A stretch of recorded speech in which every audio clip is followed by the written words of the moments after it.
Welcome to Midlife Matters. I'm Marie, and each week I'm joined by my friends Julie and Mindy to talk about all the topics keeping women in the middle years up at night. Today we're talking about travel. Julie's sharing tons of travel tips and tricks that will help make your next trip easier and more fun. Join us to learn how to plan, pack, and pass the time when you get to your special destination. Let's get started. Listeners, today we're talking about travel with our resident travel expert, Julie. It's summer and prime traveling season is here and the world is opening back up, so travel is on our minds. But where do we start? It can feel so overwhelming. And Julie, I know that you've said in the past that the planning, the picking where you're going, all that is so fun for you. But Mindy, I know that you and I both find it to be overwhelming. Yes, I get so stressed out about just the planning. I just want to show up and it's all done. Right. And Julie just, she seems to thrive on that. So she is here to share all of her tips. I don't know how much will really be in our show notes unless Julie's giving us like website ideas, but definitely you want to make a mental note to maybe listen to this podcast again if you have a pen and paper or whatever, because I feel like Julie's going to have some valuable things to say. No pressure though, Julie. It's funny because people will ask me to help them plan a trip or they'll say, this would be a great opportunity for you to do as a job, maybe helping people plan or forming itineraries, developing itineraries for people. And I thought, who would buy that? Like that, they're missing out on all the fun. I know. No, Julie. It's not fun for everyone. Right. And I would trust anything that you said. Aw. I really would. Wait till you hear all our mishaps on vacation before you say that. See, that's why you're so smart now. Right. Well, Julie, let's just kick it off. Like, where and how do you start? Well, I started way back at the beginning thinking about how do you even select where you want to go on vacation. And for me, Instagram is a great place to start. Because you can look for different ideas. Like you could just search for different countries. Like I follow all the national parks. They each have their own Instagram account. Then that can lead you to travel blogs. And travel blogs are wonderful. That's people that have actually traveled this path before, and they're going to give you all that they've gleaned from that, like best places to stay, best places to eat, fun things to do, not to do. And they'll often even break it down into pricing, like how much you could expect to spend per day here. If you're on a budget or if you want a luxury vacation, sometimes they'll even show you that. And if you're traveling internationally, you can get a feel for like the culture, like guides and etiquette for when you're in that part of the world. Because it's different in places. Like tipping is different in different countries. It's not all the same. And that's an important thing. I think if you're leaving the country, it's important to not go and expect it to be just like here. Like that's why you're going. Okay. Oh, so don't go and complain. Gosh, it's so different than America. I hate this or whatever. Like embrace those differences. That's why you're going. That seems silly, but I can so see having that conversation. Yeah, because we had certain members in our family were like, gosh, it's not like this at home. And I was like, I know. That's why we're here. Yeah. No, that's a great advice. And I imagine the people that live there and work there don't want to hear us complain that it's not like America either. Because then you're kind of like, well, then why are you here? Right. The biggest complaint from my family, from some of my family, is in a lot of other parts of the world, they don't have air conditioning. Oh, I could see how that would be hard. The Southern Hemisphere maybe does, but I haven't traveled much there. But in Europe, they don't have a lot of air conditioning, and that bothers my family. Good to know. Yeah. So they don't need it very often, but when they do, they do. Like for a week or two, it could be bad if that's the week you're there. Okay. Well, that's something to mentally note if you're listening and you may go overseas at some point.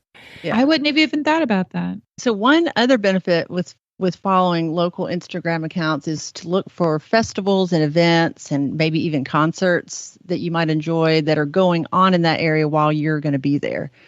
That just takes the experience to a whole new level. Like we were in London one December, and there was a Christmas concert at Royal Albert Hall. So we got tickets to that, and that was just a really, really wonderful experience. And on a previous trip, we had toured the Royal Albert Hall, but being there as a guest, like other Londoners, was just over the top. It was great. Another thing I like to do when I'm there is the Anglican Church in England has evening song services. It's called Evensong. It's every day of the week, and tourists are welcome to come and be a part of the church service. And so we've done Evensongs at Westminster Abbey and at St. Paul's Cathedral. And normally you pay to tour those churches, but if you are coming to worship, it's free. Oh, now, interesting. I would still recommend touring the touring the place, but it's just neat to be a part of things, right? Not just as a tourist. Yeah, I can see how that would add an extra depth to your experience. Yeah. And then the next thing would be to consider like how you're going to get around when you're there. You know, are you going to need to rent a car, or is it a city that has public transportation, subway, buses, or Uber, or are you going to walk everywhere? You know, that's important to know, like, because that helps you determine where you want to stay, how much things are going to cost. Transportation actually stresses me out, especially if you're going to, if you're not used to how their public transportation works, if it's a city that you can't really drive in, how do you learn the public transportation of not only a local big city, but even in Europe? I can't imagine. To me, that sounds very stressful. Well, to be honest, I've never figured out the bus system. Okay. That is very complicated. My husband can figure that out. We've taken it a few times. It's possible, but I just prefer to use the train system and the subway system. Mm-hmm. And that's part of the research I'll do at home. Like you can download maps of the London tube system. And you can get familiar, like you can say, okay, our hotel is here within walking distance of this line. And if we want to go to this museum, we need to get on this line, get off at this stop. So I just like to be familiar with it before I get there.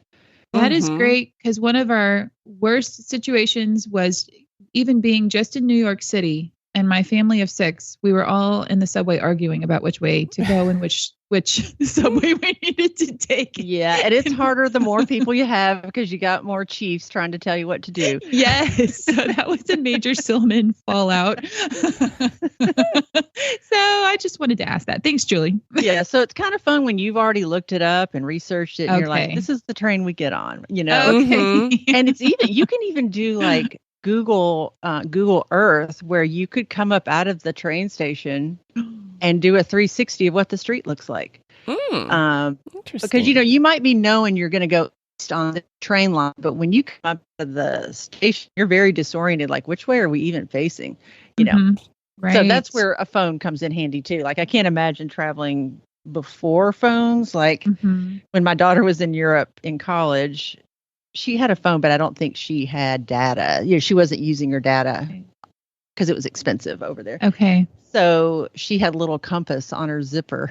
So when she came up out of the train station, she needed to know, like, which way am I facing? Because you get very disoriented when you're underground. Yes. So, yeah, I would just say familiarize yourself before you go, because you can do it. You can see all the maps. And And do you have any apps that you use for transportation? Yes, there is one. Okay. Oh, is it City Mapper? It's City Mapper. It's called City Mapper. And you can plug in, like, okay, here's where I'm staying in London or wherever, and I want to go here. And it will give you how long it will take you by train, taxi, bus, walking. And it'll even give you the train schedule, like this train leaves in 5 minutes. It is amazing. That is a great thing. Perfect. Thank you. Yeah. And what's the And that's good question? for most cities. Like big cities have that. I doubt Nashville does, but cities that have public transportation. We did end up using that in New York City, our second trip. We found that app. Yes, I had forgotten about. Good point. That's great. Julie, could you tell us, where do you start? How do you figure out what to book first when you know where you're going to go? Okay, so once you've decided where you want to go, you're going to be thinking about the flights if you're flying or driving, and then you want to, find where you want to stay. So you're kind of looking at those things all at once, but then we always book our flights first. If you're flying, that seems to be the most important thing. Like, can we get there? Because it doesn't do any good to have a place to stay if you can't get there. True. Or for the price you want to pay or the day you want to go, So first of all, we would also have our time frame. Like, okay, this is the week we're going to be gone. This is the day we need to be back. And then we book the flight. And then we would probably have an idea of already have an idea of where we want to stay. And we would book that. And then if we need a car, we would go ahead and book that then. So those are kind of your three things to get locked down first. And we have used Airbnb a lot. And I'm starting to see these ads on Facebook that say, oh, I booked our next Airbnb, and it'll say, what are you? Are you living in 2017? Like that's such an old thing. I don't know what those ads are talking about because I still think Airbnb is a a very viable, wonderful option. Yeah, and people are still learning about it. Yeah, I think people are afraid of it. And I was very skeptical when I heard about it years ago. But we used it in Paris, London, Scotland. We've used it in California. And it's just nice. Once again, you feel more like you live there. And the hosts in other countries have been so nice. Like sometimes they live in the same building or they will greet you personally and they give you tips on what's in the area. And we've just found it always to be that the hosts were very helpful. And we've loved our experiences. Some things to consider with Airbnb or really anywhere you stay is like if you're going to use public transportation, I always want to be close to a subway station, entry point, because you come back late at night, then you got to walk to your hotel. Like I want to be fairly close. Right. And most places will say like, we're within a half a mile of the subway station or whatever. You want to look at their cancellation policy. They have different levels, flexible or not flexible. That's very important. And then I have learned that I like to only rent from Superhost if possible. A Superhost, someone who has rented so many consecutive rentals with 5-star ratings. Like they kind of have to have a track record. Sure. And to me, that just adds an extra level of security. And always read the reviews. I know. I read a lot of them. And then a lot of them offer breakfast. And we like that because we can cook our own breakfast in the house, sometimes pack a lunch, and then only have to eat one meal out or pack snacks, Right.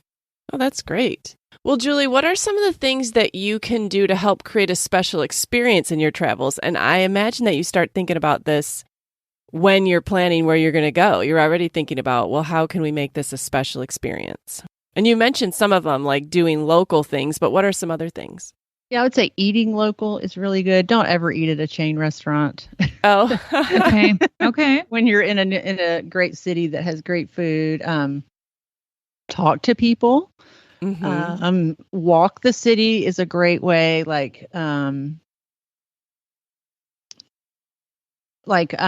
enjoy the subway to get places quickly, but walking above ground is also a great way to see things because you're not missing those things in between.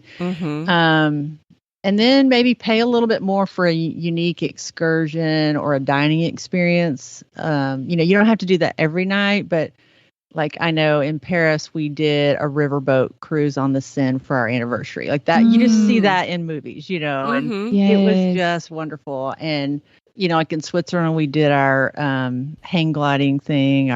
Sure. Yeah, that was a really cool thing. And I thought, if we're going to do it, this is the place to do it. Yeah. Yeah, because you weren't going to sign on for a near-death experience anywhere else. I remember you really did an amazing thing there. I don't want to fall to my death in Tennessee. That's right. You're going to go out in Switzerland. Another thing that I do, and this you could put me in a nerd category here, is I like to read books that are set in that place. And even study up on some of the history and watch movies that are set there. Like if you're going to New York, watch a bunch of movies set in New York City. It just makes it more fun when you get there and like, oh yeah, I've seen this before, and this is where she got kissed and on the steps and right.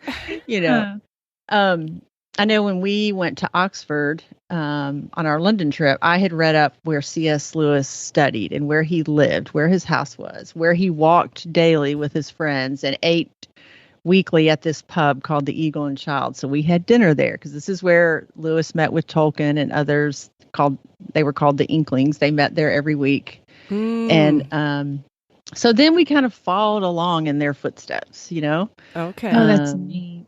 So I like doing that kind of stuff. I would say journal daily while you're on your trip. Because you think you're going to remember everything, but you won't. It'll all get jumbled. And if you're not a big writer, I had read before I went on a big trip to Europe that sometimes prompts will help you. Like at the end of the day, you could just do bullet points of like, what was one funny thing that happened? What made you smile today? What are you grateful for? What's something that went wrong? And who did you meet? Just capturing those things will give you so much to write about. And I still go back and read my travel journal. And I collected every ticket stub we had and paper placemats from Paris. And I just stuffed all that in there. That's nice. Yeah, that can bring back a lot of memories, I'm sure, going through that. Yeah. And one last thing, I would say for souvenirs, maybe leave behind the mug and the keychain and get something for your home or yourself that reflects something about the culture of the place you went to. Like I visited Dover Castle. I bought this tiny little framed watercolor of Dover Castle. Not expensive, in Paris, I went to this famous bookstore called Shakespeare and Company, and I bought a French cookbook. Like a piece of clothing. In Scotland, we were cold, so I bought a scarf. And I love using that scarf because I remember where I got it. Or a piece of jewelry. Like it doesn't have to be expensive jewelry, but just something to remind of your travels. And I think you'll appreciate that a whole lot more than another mug or keychain. Yeah. Or t-shirt. Definitely. So, Julie, is there a different way that you plan for different types of trips? So, like sometimes you're taking a girls' trip, sometimes it's a family trip and you're a mom, sometimes it's a husband-wife trip. Do you have different ways that you plan for those scenarios? Yes. I'll just give an example. When we took our entire family to the UK for a week, I asked each person going, what is one thing you must see? And so I tried to honor that, pick, and a lot of things were, that we all wanted to see were common, but I tried to make that happen for each person and everybody appreciated that. Okay. And then like you mentioned, Mindy, earlier, the more people you have, I think you need to do less rigid planning, like leave more time open for things that other people might want to do. Like I would plan a block in the morning and a block in the afternoon. And then not try to fill up, because I have done this, fill up every hour of every day. Somebody's going to get tired. Somebody's going to fall behind or need to go back and get something they left at the house or the hotel. And then it's like, oh, we're off schedule, we're behind, we're missing stuff. And it just kind of creates kind of a lot of tension. And so I feel like if you plan something big in the morning, plan something big in the afternoon, and then just leave maybe options for lunch, dinner. I would plan like, okay, we're going to be coming out of this museum or this castle or whatever around noon. Here are some restaurants. Like, it's not that we have to eat here, but here's 3 that are within walking.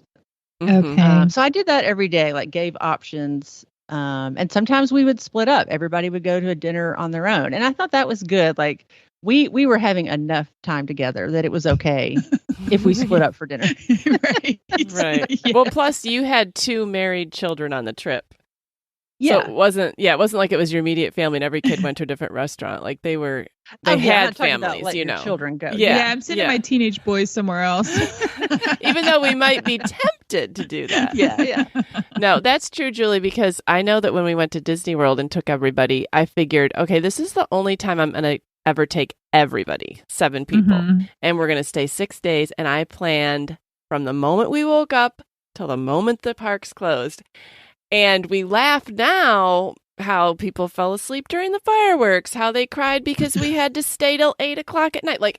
But I also know that in the moment, some of my kids just can't go that hard. They just can't go from morning till night. Yeah. And this was when they were a little bit older. A couple of them were teenagers and they were the ones falling down here. So, it doesn't really matter the age. It matters more the personality. Yeah. And so it might seem the opposite to say plan less. I guess plan options. Don't plan rigidly. Like give them things. Like you don't want it to just be like, well, I don't know what we're going to do now. We've got 2 hours. Like maybe give, already have looked into that and give them some options. Okay. The other thing is if it's your first time going somewhere, you might want to hit the iconic places, the highlights. But John always says, plan as if we're coming back. Like you don't have to see everything. I kind of like that. I have trouble with that because I always know, think, I would want to see everything too. Well, because there's so much pressure. And I feel like when you feel pressure to see everything, you get stressed. You do. Yeah. So have the mentality of, if we like this place, we're coming back. Well, just come back. That's very helpful as I'm planning a trip right now. It helps me feel better. Yeah, the first trip's kind of a scouting trip. It's an overview. It's okay. Right. And really, you think, oh, well, this might be the only time I ever take my kids here. And it might. But I promise you, your kids forget half of what they saw or 3/4 of what they saw anyway. If they see one big thing a day, that's probably all they're going to remember. True. Yeah, and it's not like they're never going to go anywhere later. Right. They may go back at some point. Yeah. And one thing before our big Europe trip with the whole family, I had my kids do, I can't remember if it was the Enneagram test or I think it was the Enneagram. Or the tendencies. I can't remember. Oh, but it could have been, yeah. It was so helpful because some things happened on the trip that I thought if I had not known this about the personality, I might get offended or hurt. One night I tend to plan a lot. I like to go and never rest on a trip. And I'm about the only one that feels that way. Well, maybe Molly. She's usually up for that.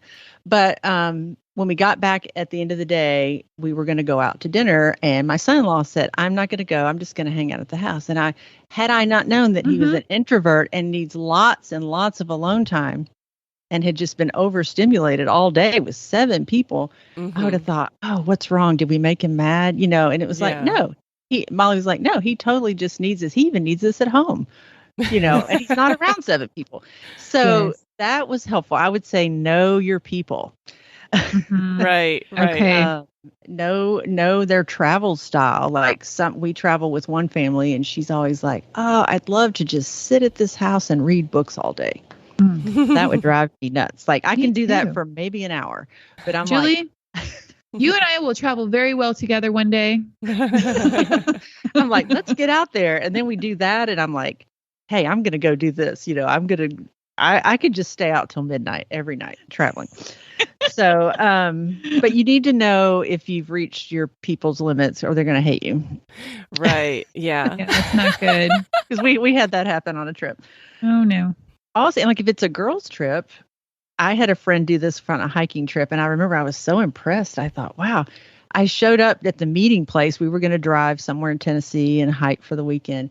And she had little notebooks for everybody, like a little folder. And it had like where we're staying, the phone number, how far it was, a map, and our hiking plans and some restaurants in the area. Like she had a little itinerary printed up for everybody. And I thought that was so cool, so considerate. So that's nice to do, like to let everybody know what the plans are. If you're flying, you might want to be on the same page. Like, hey, are we checking bags or are we carrying them on? Like, you don't want everybody waiting on you for your checked bags if everybody else was a carry-on. Know their travel quirks and try to make sure everybody's on the same page, or at least you're trying to do something that pleases everybody. Well, what happens when things go wrong, Julie? Because the best, what is that saying? Like the best laid plans? Like it doesn't matter how well you've planned, something's going to go wrong. So share some of your mishaps over the years. Okay. Well, we've had so many. Well, the first one that came to mind was, I mean, this wasn't any fault of our own, but we're excited. We're going to Europe with another family. There's 6 of us on the plane. We're just so excited. We flew from Nashville to Boston, and then it was going to be Boston to somewhere in Germany. I can't remember. And I just don't sleep, or I don't watch movies. I don't read books on planes. I just can't focus. I just can't do it. Mm-hmm. I'm just I'm like a 10-year-old. I'm just really excited. Yeah. So I sit and stare at the screen on the back of the seat, which is the flight tracker. It's just a little airplane moving across the ocean, Yeah. Well, it's like, midnight, and I see the plane is turning around. Like we're supposed to be going all the way across the ocean, and we're a fourth of the way across, and the plane is turning around. No. So I start waking everybody up. I'm like, we're turning around. Everybody's like, what are you talking about? Like, how do you even know that? They did not care. Sure enough, they had forgotten to empty the holding tanks on the toilets. Oh. And we're at the point of, we were about to cross the point of no return, and we had to turn back, go all the way back to Boston, and empty the toilets. Oh, what a nightmare. I know. So then, of course, they're like, please stay in your seats. Everything's fine. The toilets are working. Well, there was a big stampede to the bathroom then because everybody's afraid they're not going to get to use the toilet. Yeah, I the know. fear of not being able to go. I think that's a real thing. Yeah. And our seats were right by the toilet. So that was Julie. interesting. Not So fun. that was the first time I've ever had anything like that happen. And, that made us arrive later to our final destination, which changed our plans for that first day. And you just have to go with the flow. Mm-hmm. Literally. I think we arrived 4 or 5 hours late. It wasn't like we missed a day or anything, but Right. that kind of stuff does happen. I think it happens more now. You than think it used that to. would just be on the checklist? Like who's checking off that list of things you're supposed to do before the plane takes off? Well, I know, and we all know. got compensated with free tickets. I think somebody lost their job over that one. Oh, Yeah. wow. So all that to say, just you have to be flexible because things that are beyond your control will happen. Mm-hmm. I learned my lesson to travel lightly. Our first trip to Europe was to visit our daughter who was studying there. And John and I each took a large rolling suitcase, a small rolling carry-on, and a very heavy backpack. Mm. We looked ridiculous. And if you're traveling by train, that just doesn't work. Like we missed one of our stops because we literally couldn't get all our stuff off in time. And we had to go to the next town and turn around and come back. That's like a movie.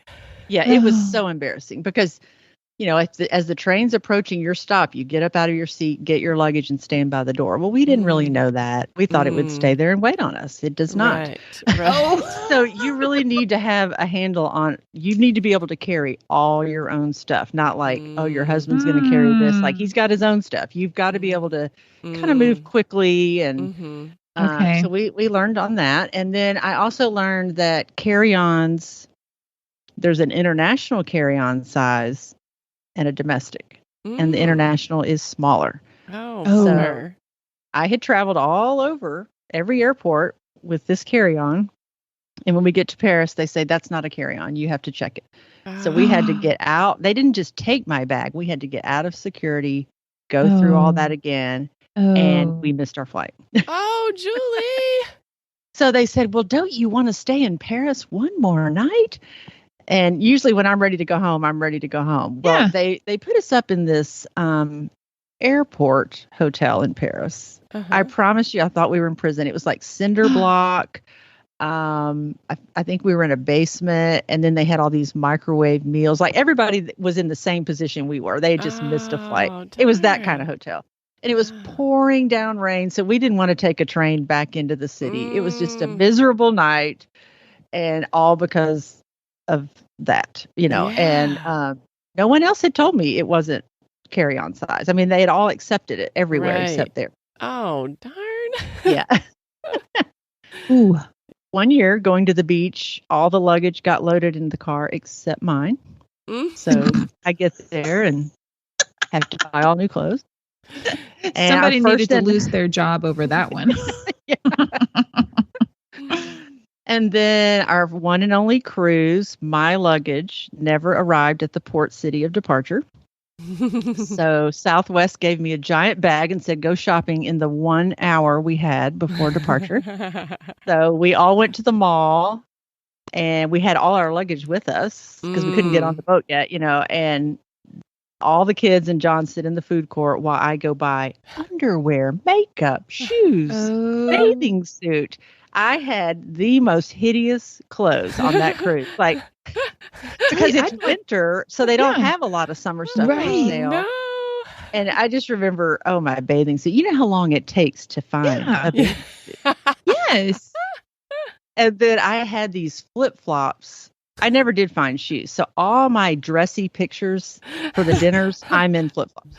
Oh, my There's goodness. so many different kinds of clothes when you take a cruise. Yeah. Oh, my. And I'd rather be at a Target or even a Walmart, like over a mall. Like I'd have a hard time finding things in a mall. Yeah. Why couldn't they have lost my son's luggage? All he packed was basketball shorts and T-shirts. Right. So easy to find, Oh, my goodness. Terrible. And then Marie reminded me of one last thing. Before I went to Kenya, I packed probably a month before because I was just really nervous about all I needed to take. So I had this suitcase lying in my bedroom open, and I would put clothes in and take it out. Well, when I get to Kenya, I open my suitcase and there's this terrible smell. I mean, terrible. Oh, no. Apparently my cat had decided it was their litter box. And they were scratching around in there. So in the very bottom, like one pair of pants was just totally soaked in cat urine. And there's just nothing worse than that. Oh, that's awful. Well, Julie, didn't you only bring 2 pairs of pants? Like that was the pair of pants you were going to change into. Yeah. And, none of these clothes were clothes that I wore here. I had gotten a lot of Goodwill stuff because this was a mission trip. And I was planning on leaving the clothes there for them. Right. Well, you couldn't leave those. I just couldn't do that to those people. So I had to throw that pair of pants away at the hotel. But that was pretty awful. nasty. Yeah. And I learned since, like one time I came home and lived out of my suitcase for a while because I didn't want to unpack. Happened again. So if you have a cat, don't leave your open suitcase on the floor. Yeah. Oh my goodness. Yeah. That is awful. Nasty. Yeah. Yeah. We could probably do a whole podcast on travel mishaps. Yes. Yes. Yeah. Oh, one more thing I can say about this is I know a lot of people keep all their documentation on their phone, reservations, tickets. We still like to print things out. On an international trip, and especially with Airbnbs. One time we went to Florida. This was pre-internet, and we get to our house, and they tell us it's double booked. Oh, and so we're freaking out. Like this was July 4th week, and John had the printed reservations, and sure enough, we had booked the house before the other family, so we got it. So you kicked that out. Yeah, came in clutch. It was just. I don't know. I just feel better with paper in case I lost my phone or it, there's no connection where I am. And I just like to have it on hand. So I keep a little folder with me with all that printed out. Oh, that's great. That's great. All the reservations. Yeah. Yeah. All right. Well, let's talk a little bit about packing because I'm not a compact packer. I'm just not willing. I mean, because by the time you pack like a curling iron, a straightener, your makeup bag, your products, like that can be a suitcase. And I'm thinking, well, I don't want to just go the whole week without any of that. So how are you packing all that stuff, Julie? I think people pack differently and make different mistakes. Like if you're the anxious overpacker, Marie, it sounds like maybe that's where you fall. That's me. You tend to pack redundancies. You pack but then you have all the wrong stuff. You have way too much stuff, but it's the wrong stuff. True. Oh. So the answer to that is to pack early. Like when you pack at the last minute, I think you start to doubt yourself. So you just start throwing everything in. You got to think through everything. And then I like to keep editing my suitcase. You know, like, no, I can live without this. I'm going to put this in instead, like this one outfit for these two or whatever. So my family makes fun of me because I start packing weeks ahead, but it makes me feel better. You can be the forever forgetful packer where you get there and you're missing, you know, you've got a white T-shirt to wear, but you brought a black bra. You know, and what helps these people is to make a packing checklist. And I still do this every time. Maybe not a weekend trip, but if it's a big trip, I write down every little thing, even things that you think are no-brainers, like, well, I'd never forget that, like your glasses or your passport or your wallet. You still write it down. And you only check it off the list if you put it in your bag. Not like, oh, yeah, I'm going to remember that. You know, like you really only check it off. And things to remember, like, are like different color underwear, like black and nude, depending on what you might be wearing. Sunglasses, reading glasses, medicines, all your chargers, earbuds, your sleepwear, socks. I always say swimsuit. Bring a swimsuit no matter where you're going. Really? What? Yes, because I've been so many places. It's like you get there. It had a hot tub. Well, I can't go because I don't have a swimsuit. Or we're going skiing. Why would I need a swimsuit? Well, they have hot tubs and heated pools, and it's fun to swim in the snow. Or a hike at a waterfall. Like, you just never know, and it's so small and easy. You just don't want to regret not having it. Okay. So then we have the tousled traveler. Like, everything's wrinkled and flying out when you open your suitcase. This is your boys. Yeah. I look and think, how do you make sense of that? But packing cubes, a lot of people talk about those. Those are really helpful. And grouping like things together. Like, I'll pack all my shirts, all my pants, shorts, socks. And they compress things down, keep it organized. And then I always bring an empty one for dirties to keep it separate. And then as far as suitcases, I like a rolling 4-wheel, you know, the kind that'll go in any direction. I just think that's easier than the 2-wheel. Well, and I've already talked about why I choose a carry-on instead of checking, because on the cruise, my luggage was lost. And then the bigger ones are just too much to handle if you're in, you know, traveling by train and having to move. You know, like if you're going to the beach and staying for a week, I take everything because it's just in my car and I know it's just going to be in one place. But if you're moving around, you need to think about, do you want to carry all this? And like hotels in Europe often don't have elevators. You might be hiking that stuff up to the third floor on the staircase. And if they do have an elevator, it fits one person standing up very straight. You know, like there's no room for luggage. So things are just smaller there. Yeah. So my packing process is like, I start getting things out of my closet and putting outfits together. But you can't think of it like an outfit for a day, each day, because then you're going to overpack. You got to think about all that stuff as mix and match. Like, how can I wear this again and again and again with different things?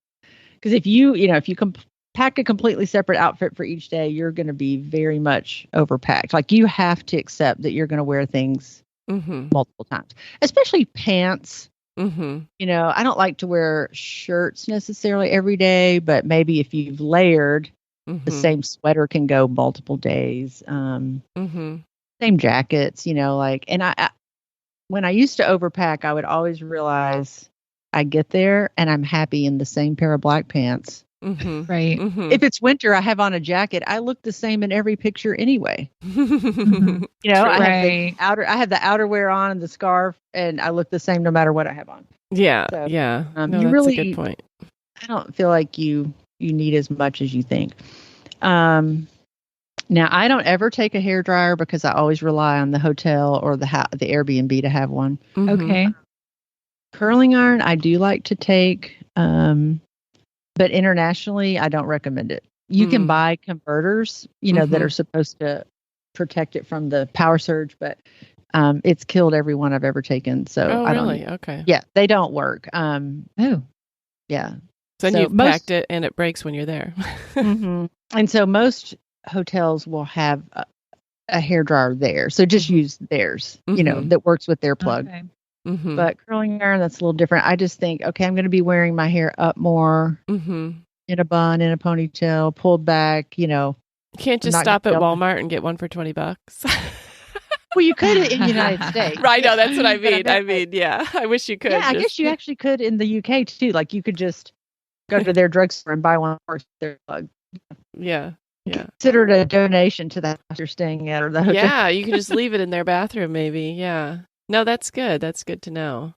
I'm sure you've definitely gotten you've edit more and more every time you go.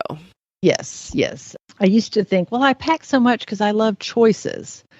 But like I said, I'm usually happy when I get there with less. The thing I have the most trouble with is shoes because I like shoes. And if it's raining, you might need rain boots. If it's cold, you might need boots and you might want tennis shoes and you might want sandals. Like sometimes it's hard to narrow that down. So after I've got everything packed, a week before the trip, I look in there and if there's any space, I'll just cram some things in the space. Oh, I'd like to have this. So I can cram it in. I'm going to do that. So that's often like an extra pair of sandals or just some fluff. Yeah. I know there's two camps on folding and rolling your clothes. I like the rolling method, even if you're using the little compression bags. They say that rolling definitely takes up less space and it's less wrinkled when you get there. Some people like to do folded because your clothes are already folded, so it's just quicker. But I found the rolling is better. And I'll put all my shirts together, rolled up, all my pants, sweaters. Yeah. You remember, Marie, when we were actually leaving for London and we ran into you guys in the airport. Oh, yeah. And you had a very I was packed in a backpack for the whole. Crazy.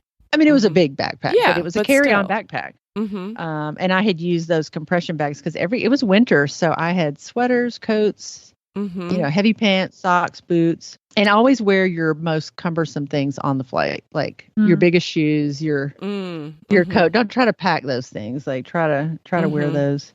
Yeah. I did a faux pas one time.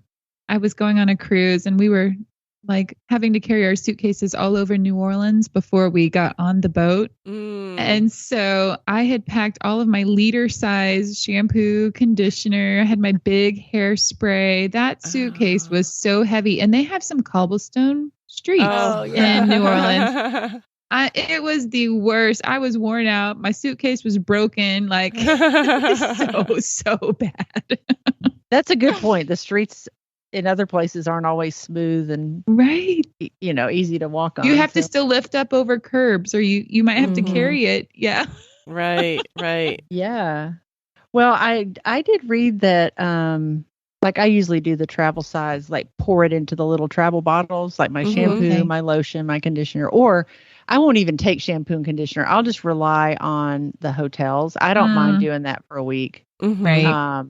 And most Airbnbs have it, or you can ask them before you go. Okay. If they don't, you can just say, what do you have there? And then you can go to department stores and get makeup samples, smaller sizes. That's a good tip. Even hair salons, if you want to take hair products, often have small sample sizes. And then dual purpose items like a lip and cheek stick that has sunscreen. Sometimes you could take a variation of your makeup routine, something where you can consolidate it. Like my makeup bag is full of different colors of eyeshadow and eyeliner and lipstick, but I'm just going to travel with one of each of those. Yeah. Wow. Yeah. That's impressive. You're really cutting it down there.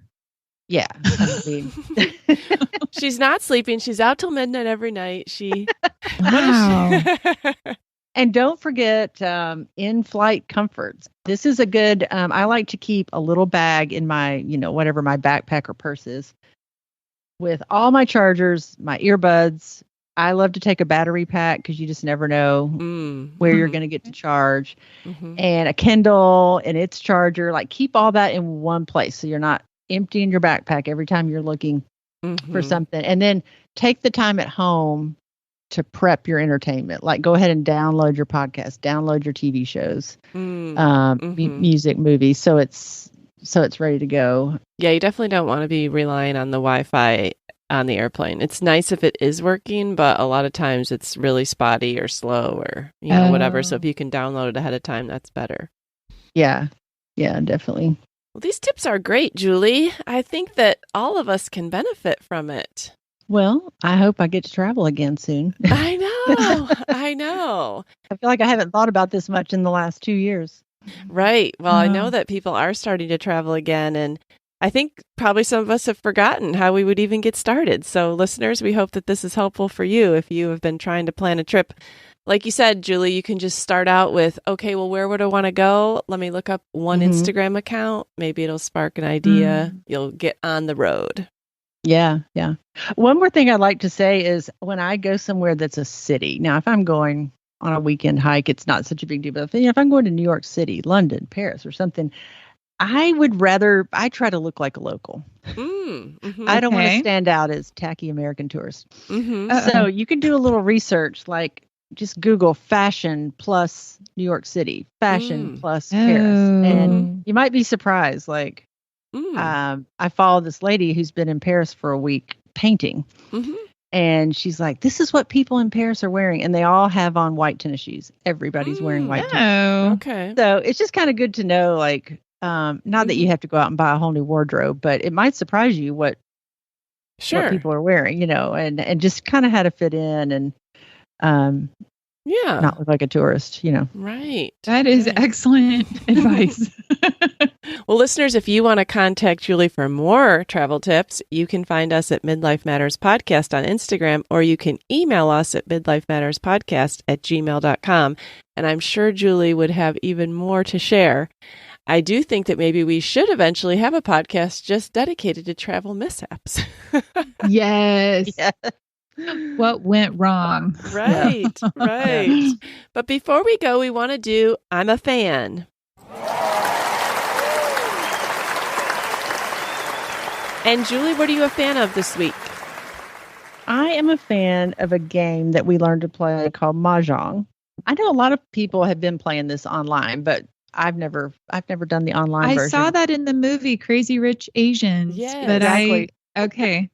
Once I learned to play, I actually went back and watched that scene in the movie because I just wanted to see, like, how are they doing this? Right. Apparently, it is a Chinese game, and they say that almost every adult in China knows how to play this game. Okay. Like, it's very common.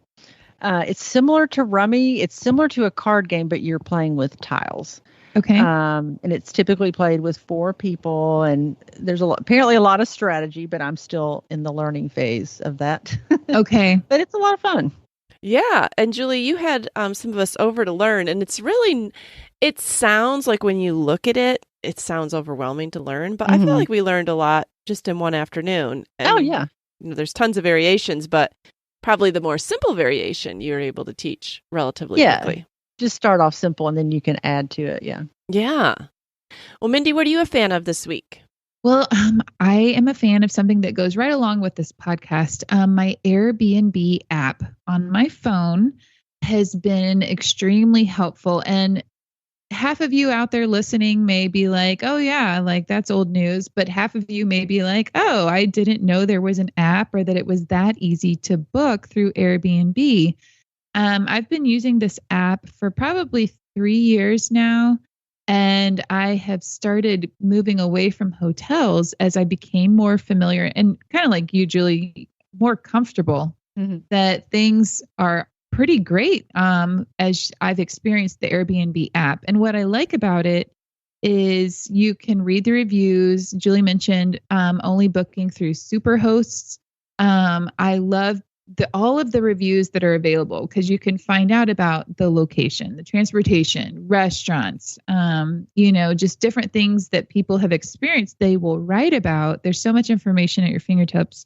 Also on the Airbnb app, you can book longer stays, shorter stays. Like it's not like, I remember the VRBO, we had to book like at least 1 week. I'm like, well, I can't give it a week. I only have 3 days. And so the other thing is it will offer ideas on experiences. So I feel like the hosts of the places that we have used, similar to Julie mentioned, it's like you have your own travel guide at your fingertips. My husband and I are about to take a trip and we did book an Airbnb over an all-inclusive resort. We did have the option, but our Airbnb host gave me a plethora of ideas for restaurants, excursions, things to do from the house, when to book certain things so that we didn't miss out, because things where we're going book up like weeks in advance. So I just feel like the overall travel tips help guide. We got so much more by doing the Airbnb experience. So, oh, that's awesome. And something I didn't mention was cost. Don't be afraid of the cost. Like, don't assume, oh, it's going to be so much more expensive than a hotel. Now, if you have hotel points or something, you're not going to be able to beat that. But it is not always more expensive, especially if you are traveling with an odd number. Like if we have 6 people, well, that's going to be 3 hotel rooms. You know, if you take into account that and the meals you're going to have to buy out, right? It was just really nice if you have a larger group to stay together. Yes. Yeah. Well, that's good. Definitely, that app sounds like a good one to download and start exploring almost before you do take a trip. All right, I'm a fan of something that is pertinent to midlife. I wish that I could just buy the Old Navy 2 for $5 flip-flops like I used to when I was young, but they kill my feet. Almost all cheap flip-flops kill my feet. So I'm always on the lookout. Every summer I'm like, okay, well, what flip-flop to buy this year? So this year I bought 2 different colors because that's my usual mode of operation. But I bought this sounds like I'm 100, but I promise you they're cute. The Reef Women's Orthotic Sandals. Orthotic makes you sound like 100. Yeah, I was with you till you said orthotic. I'm like, yes, I have Reef flip-flops that I love. You can't tell that they're orthotic, but the footbed is just so comfortable. And I like both my colors. They're kind of woven, like one's like an off-white pattern and one is a black pattern. And so I will put a link in our show notes to those. You can go and check them out. I promise you they don't look like you're a little old lady, but they do feel good on your feet. I'm looking them up right now. Are they the ones that have the arch, like a higher arch? I think they do have a higher arch. You want me to send you a link? Okay, I'm looking at them. Yeah, they look good. And where'd you find these? They have kind of like a woven texture, Mindy, like an off-white. Yeah, okay. I found those. I think I know. We were on spring break, and I just want to be able to go into a souvenir shop and buy some cute flip-flops. And I couldn't find any that I didn't feel like would kill my feet. Right. So then I started my search for what am I going to wear. So I found these at DSW, but they were always sold out. So I just ended up ordering them on Amazon. Got it. But yeah, I do like them and they are comfortable. I'm wearing them right now. Very nice. No, that is super helpful hint. Yes. All right. Well, Julie, I love all the tips you gave us today. I look forward to planning a trip, and I'm glad that you're my friend so I can pick your brain in person. Well, it's always fun to help. Yes. Thanks for coming on and sharing with us. Happy travels to our listeners. Yes. All right. We'll talk to you guys next week. All right. Bye. We're so happy you joined us today. You can find the show notes for this episode at midlifematterspodcast.com. Also, please tell a friend about the show and help them hit the free subscribe button on their favorite podcast app. Be sure to follow us on Instagram at Midlife Matters Podcast. That's where we post pictures and stories about all the things we talk about in each episode. Thanks for listening, and we'll see you next week.